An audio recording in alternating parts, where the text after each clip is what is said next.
Manchester United 2, Manchester City 1. We've won the FA Cup. The second time of asking under Erik ten Hag against the same team. Wow. Amazing what happens when you don't have David De Gea in goal, isn't it? And Onana was actually very good today. Claiming crosses, distribution. I'll say, I haven't seen City's goal back. Apparently, some people have said he could have done a bit better. But other than that, he was very good. The big thing is his personality in these big games. Yes. He was catching, as you say, catching crosses. When he needed to take a touch to calm things down, he would. And the problem is, we've got nothing outfield. There's a lot of players that are just, struggling to keep the ball, struggling to take 2 or 3 touches, but he's happy to do it. And as he said in that interview with Neville on the overlap, I loved every second of that, because he showed, don't let the young kids take the bullets, I'll take it for you. Yeah. And that's what it's about to play for United, and that's what you need to win these big games. Big cojones, big characters, big heart, big desire and big responsibility.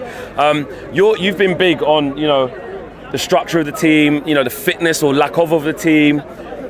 We've seen a change from Ten Hag in the last, I'll make that 4 games now, leading up to this. Yeah, absolutely, but this isn't the first time. I think the starting 11 today was pretty clear. I think I tweeted a week or so ago from the Newcastle game and the Brighton game. We knew what we were going to have today in terms of structure. We knew it would be a 4-4-2, and it would be McTominay and Bruno up front. The only thing I wasn't sure on was whether it would be Højlund on the right or Garnacho.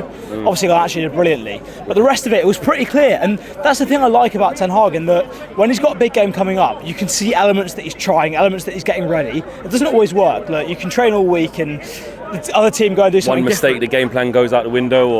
Exactly. But I've got to tell you, the way City set up and the way they try to play, Ten Hag absolutely had Pep's number. He done him, didn't he? Exactly. He made them play around the outside, and the problem is now what Pep's done is he's killed any sense of creativity, any sense of urgency. It's all so safe. It's all so risk averse, predictable. Exactly. So that obviously it's fantastic. Like, they're world class, but like if you sit in, I've not come out of a first half going, I've never felt so comfortable they wasn't going to score. Do you know what I mean? Second half for large parts. Even second half, I didn't think they were going to score, because again, it's so risk averse, it's so comfortable, it's so safe. They don't want to take risks. The only player they've got to take risks. Garnacho! Viva Garnacho! Yeah, the only one they've got to take risks is Doku. Outside of that, there's nobody. And look, it made it so easy. So easy for us. I loved it. What about reactions from individual players? Players running, players working hard. Marcus Rashford, big question mark over what his mentality was going to be like today. I've got to say, Rashford, that chance when they hit the post? Yeah. He's just stood there like this, let Walker just take the ball down very easily. Yeah. He's not done a lot to convince people, I wouldn't say today, that he shouldn't be in there. But he was an important player to start today. I've been one of his biggest critics all season, that he's not been in good form, not doing the right things. But he had to play today simply because every time Garnacho plays against Walker or Ahmad or anyone else, Walker just goes push him off a ball. Walker's a cheat code. It's a joke. He is a joke. He is. But Rashford's the one player who can stand up to him physically, and if he makes a mistake, actually exploit it. So he needed to play today. And I think, look, the way he reacted at full time, I'm wondering if he's off in the summer. He could well be off. And be interesting to see. I don't know how it's going to go. If he does go, I think it's the right time for him. It's the time for him to make a decision of what he wants to do with his career. Yeah. But yeah, we'll see on Rashford. What about Kobbie Mainoo and the youngsters? Garnacho. I mean, wow. The 2 19-year-olds came up with the goals today. Yes, it was a mistake from Gvardiol on a tap-in for Garnacho, but even the way he did what he needed to do today was very good and very economic. Forget this whole mistake from him. Every goal that's conceded pretty much is a mistake from somebody. Yeah. So forget that. Mainoo was unbelievable today, yet again.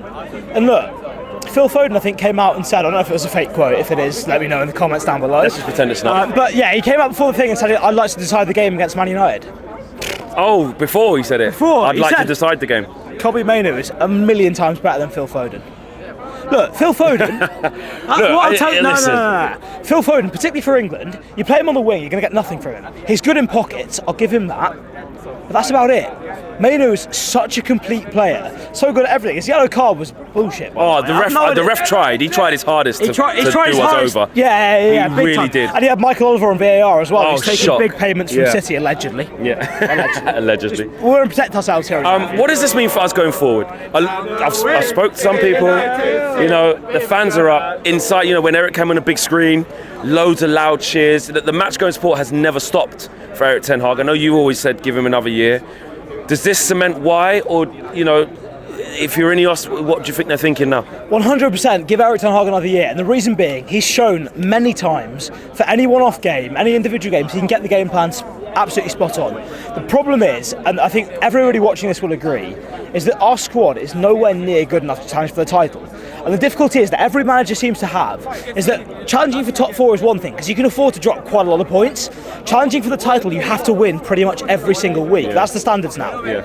And the reality is, to get there, it's a big jump. And to get to that level, you have to be good enough with the ball and sustain possession that you can break anyone down.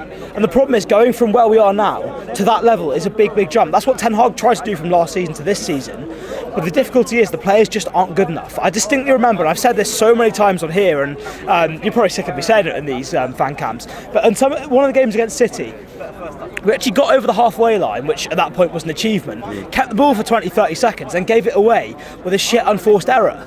And that's the problem. The standards are so high to win the league. And we saw a little bit about it today. Like, McTominay was in there being industrial, but as soon as he's asked to play, he either needs too many touches to make sure the pass is right, or will give it away. But what Ten Hag has done is found a role for him today. We'll play off you, we'll go long, win second balls off that. Just be a nuisance and be honest. And that's why you have to rate what McTominay did today. But like you said, the deficiencies though, in terms of the Amrabat, he's not trying to pass forward, which is fine at times, but if he does, it's a bit different. Wan-Bissaka was great in defensive duels and stuff like that. Dealt with Gvardiol, which is different to Doku, and Doku was more his game. He was like, right, I'm in my bag now, this is fine, give me that.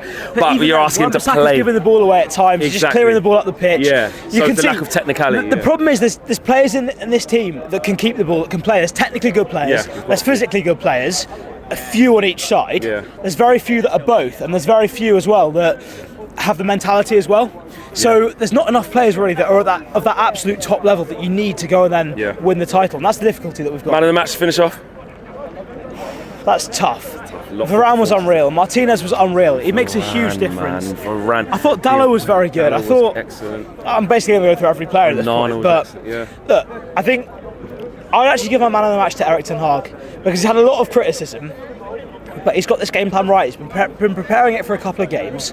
Everything he did tonight, he's worked on. That first half against Brighton in particular, we need to talk about that, because Brighton was so good, and people were saying at half time, we're terrible, this is embarrassing. But the system was still the same as that. It was still the same. Yeah. It's like, you can win that game against Brighton easy. Just play Rashford and Haaland up front, play long balls, you win the game, but you learn nothing. The point was, he set the game plan that we were going to play in this against Brighton, and that was the most important training session probably that they had.